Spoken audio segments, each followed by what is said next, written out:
Welcome to Kenton's videos. Enjoy the video. In this video, I will explain how to remove a VW Beetle body. First, gather all necessary tools like jacks, stands, and wrenches. Ensure your workspace is level and safe.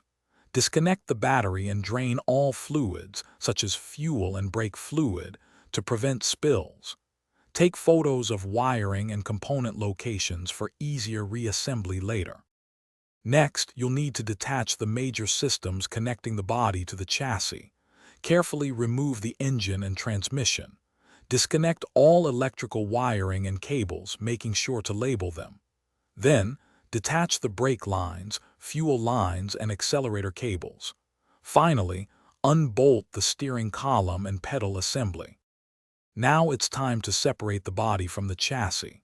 Locate and remove all the body to chassis bolts.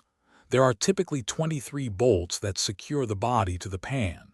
Double-check for any hidden fasteners, clips, or remaining connections you might have missed.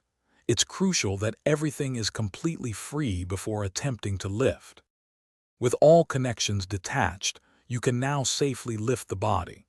Use a suitable lifting device, like an engine hoist or a body dolly, ensuring the body is balanced.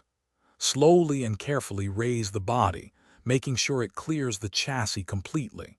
Once separated, store the body securely on a stable stand to prevent any damage.